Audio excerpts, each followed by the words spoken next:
Get that FM on. What? Yes, thank you. Good. All right. All right, we are back up and running. We are back on the air. Correct engineering team of Josh and Rames. Rames, not Ray. Josh Rames. Thank you, Josh. Let's see, mic 2, mic 3. Ox. Okie doke.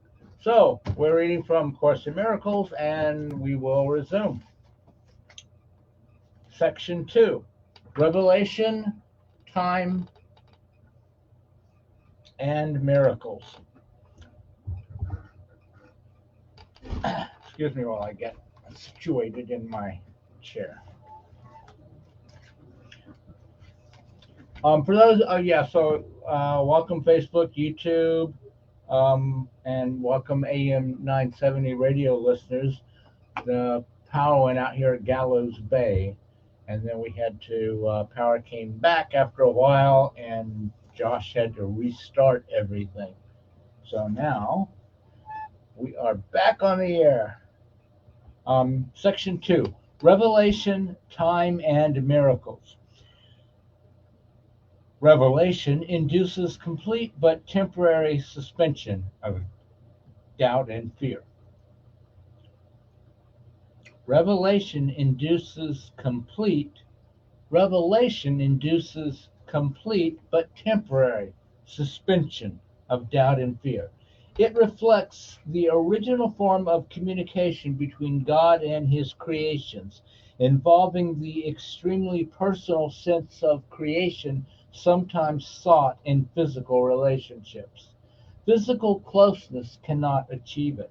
Miracles, however, are genuinely interpersonal and result in true closeness to others. Revelation unites you directly with God. Miracles unite you directly with your brother. Neither emanates from consciousness, but both are experienced there.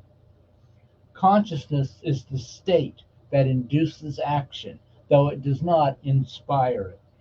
You are free to believe what you choose, and what you do attests to what you believe. Revelation is intensely personal and cannot be meaningfully translated. I have 0 listeners on Facebook. They don't know I'm back yet. Hello. Um,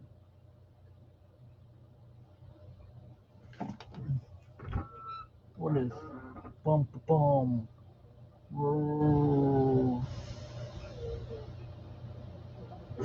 Ah, oh, maybe all my listeners don't have power. All right.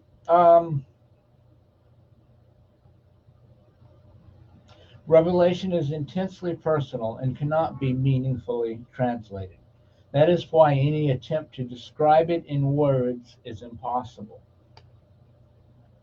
Revelation induces only experience. Miracles, on the other hand, induce action. They are more useful now because of their interpersonal nature. In this phase of learning, working miracles is important because freedom from fear cannot be thrust upon you. Revelation is literally unspeakable because it is an experience of unspeakable love.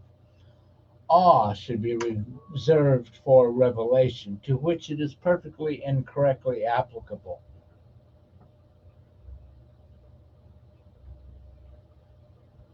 It is not appropriate for miracles because the state of awe is worshipful, implying that one of a lesser order stands before his creator. You are a perfect creation and should experience awe only in the presence of the creator of perfection. The miracle is therefore a sign of love among equals. Equals should not be in awe of one another because awe implies inequality. It is therefore an inappropriate reaction to me. An elder brother is entitled to respect for his greater experience and obedience for his greater wisdom. He is also entitled to love because he is a brother and to devotion if he is devoted. It is only my devotion that entitles me to yours. There is nothing about me that you cannot attain. I have nothing that does not come from God. The difference between us now is that I have nothing else. This leaves me in a state which is only potential in you. No man cometh unto the Father but by me does not mean that I am in any way separate or different from you except in time, and time does not really exist. The statement is more meaningful in terms of a vertical rather than a horizontal axis.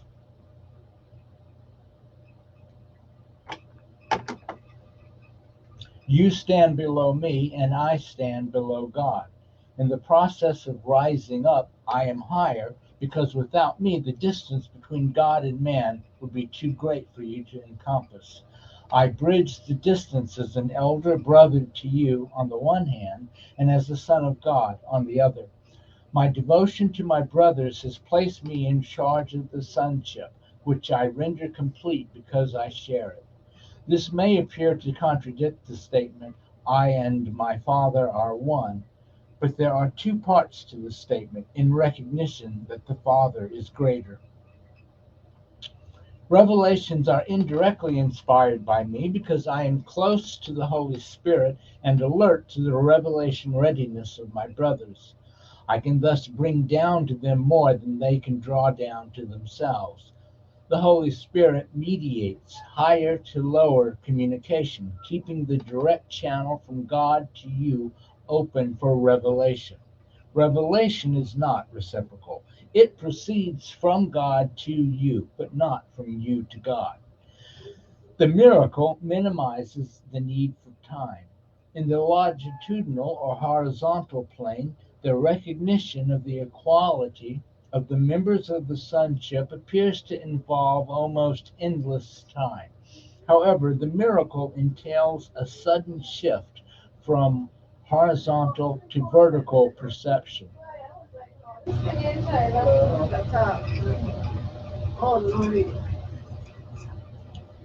This introduces an interval from which the giver and receiver both emerge farther along in time than they would otherwise have been.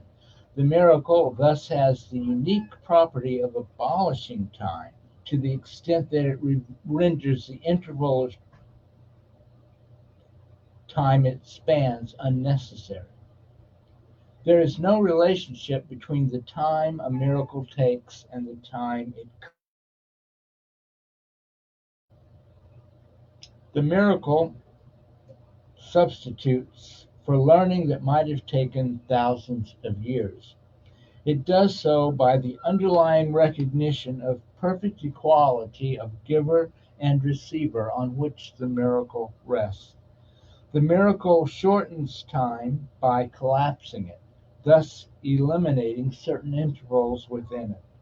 It does this, however, within the larger temporal sequence. Section 3: Atonement and Miracles. I am in charge of the process of atonement, which I undertook to begin. When you offer a miracle to any of my brothers, you do it to yourself and me. The reason you come before me is that I do not need miracles for my own atonement, but I stand at the end in case you fail temporarily. My part in the atonement is the canceling out of all errors that you could not otherwise correct. When you have been restored to the recognition of your original state, you naturally become part of the atonement yourself. As you share my unwillingness to accept error in yourself and others, you must join the great crusade to correct it. Listen to my voice, learn to undo error, and act to correct it. The power to work miracles belongs to you. I will provide the opportunities to do them, but you must be ready and willing. Doing them will bring conviction in the ability, because conviction comes through accomplishment. The ability is the potential, the achievement is its expression, and the atonement, which is the natural profession, of the children of God is the purpose. Heaven and earth shall pass away means that they will not continue to exist as separate states. My word, which is the resurrection and the life, shall not pass away, because life is eternal. You are the work of God, and his work is holy, lovable, and holy, loving. This is how a man must think of himself in his heart, because this is what he is. The forgiven are the means of the atonement. Being filled with spirit, they forgive in return.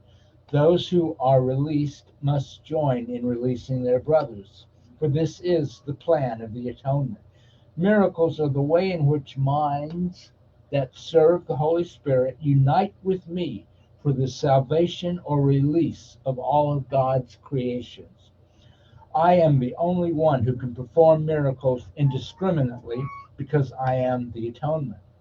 You have a role in the atonement which I will dictate to you. Ask me which miracles you should perform. This spares you needless effort, because you will be acting under direct communication. The impersonal nature of the miracle is an essential ingredient, because it enables me to direct its application, and under my guidance, miracles lead to the highly personal experience of revelation. A guide does not control, but he does direct, leaving it up to you to follow. Lead us not into temptation means recognize your errors and choose to abandon them by following my guidance. Error cannot really threaten truth, which can always withstand it. Only the error is actually vulnerable.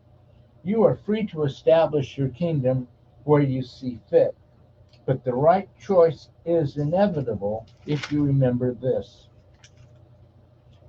Spirit is in a state of grace forever. Your reality is only spirit. Therefore, you are in a state of grace forever. Atonement undoes all errors in this respect and thus uproots the source of fear. Whenever you experience God's reassurances as threat, it is always because you are defending misplaced or misdirected loyalty. When you project this to others, you imprison them, but only to the extent to which you reinforce errors they have already made. This makes them vulnerable to the distortions of others, since their own perception of themselves is distorted. The miracle worker can only bless them, and this undoes their distortions and frees them from prison. You respond to what you perceive, and as you perceive, so shall you behave. The golden rule asks you to do unto others as you would have them do unto you.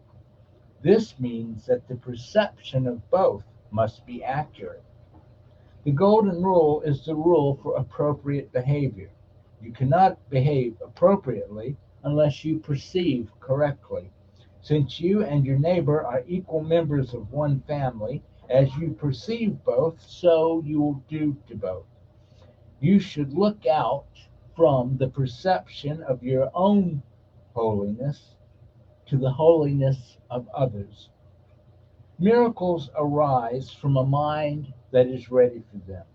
By being united, this mind goes out to everyone, even without the awareness of the miracle worker himself.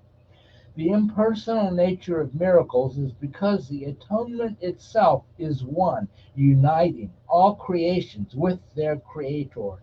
As an expression of what you truly are, the miracle places the mind in a state of grace. The mind then naturally welcomes the host within and the stranger without. When you bring in the stranger, he becomes your brother. That the miracle may have effects on your brothers that you may not recognize is not your concern. The miracle will always bless you. Miracles you are not asked to perform have not lost their value. They are still expressions of your own state of grace, but the action aspect of the miracle should be controlled by me because of my complete awareness of the whole plan. The impersonal nature of miracle mindedness ensures your grace, but only I am in a position to know where they can be bestowed. Miracles are selective only in the sense that they are directed towards those who can use them for themselves. Since this makes it inevitable that they will extend them to others, a strong chain of atonement is welded. However, this selectivity takes no account of the magnitude of the miracle itself, because the concept of size exists on a plane that is itself unreal. Since the miracle aims at restoring the awareness of reality, it would not be useful if it were bound by laws that govern the error it aims to correct.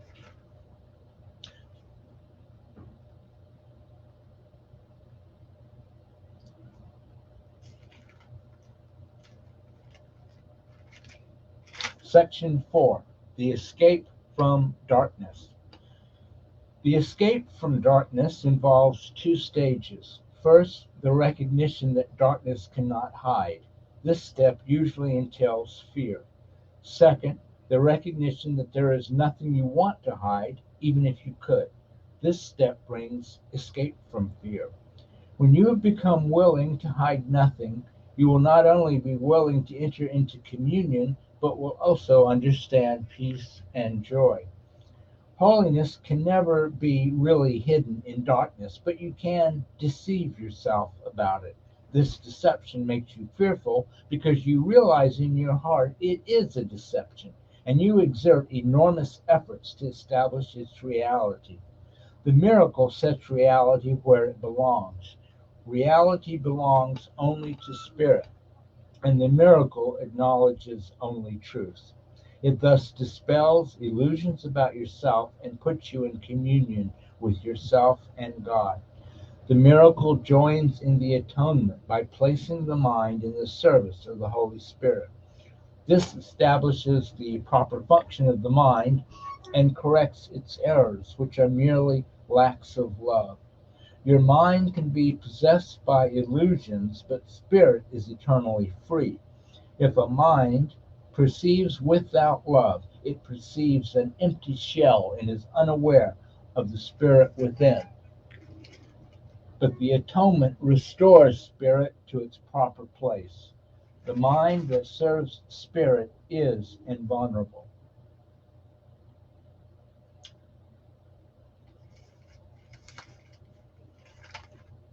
And I think we will end it there for today.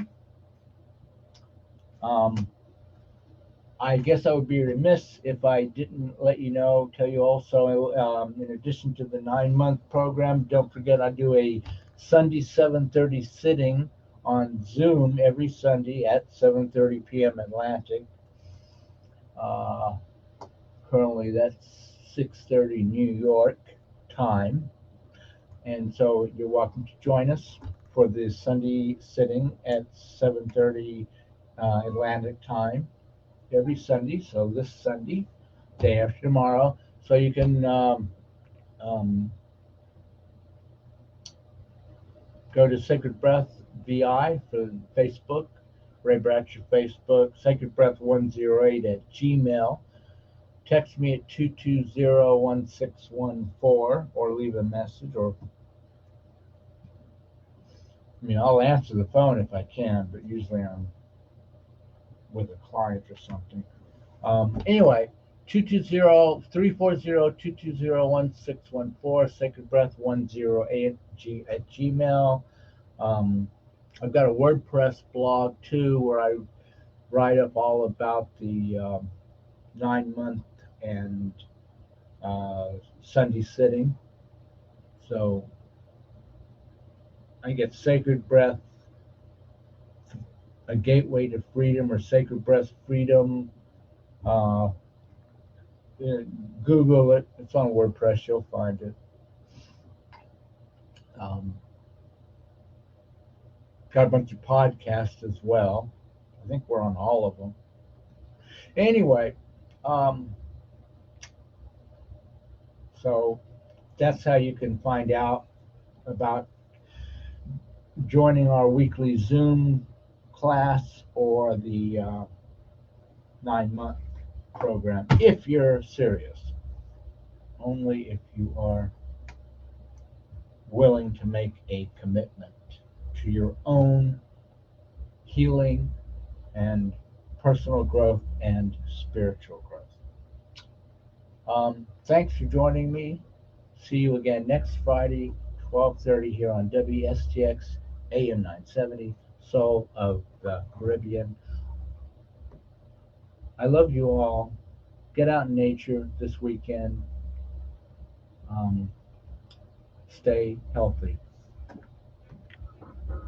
Bye, Facebook. Oh, let me get the theme music. I'm not doing the exit music because the board looks completely different. There's no. Where's the search function? Wait, so we can. Ah, wow.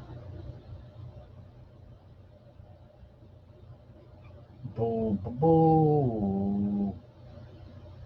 All right, I'm just gonna play a AM sweeper because we have to periodically announce the station identification kind of a thing. It's actually required. Okay, doke. Have a great weekend. See you guys later. This is AM 970 WSTX.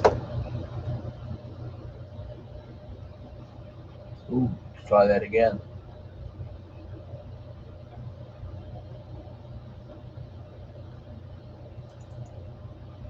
AM 970 WSTX. Bye, Facebook. Bye, YouTube. Thanks for listening.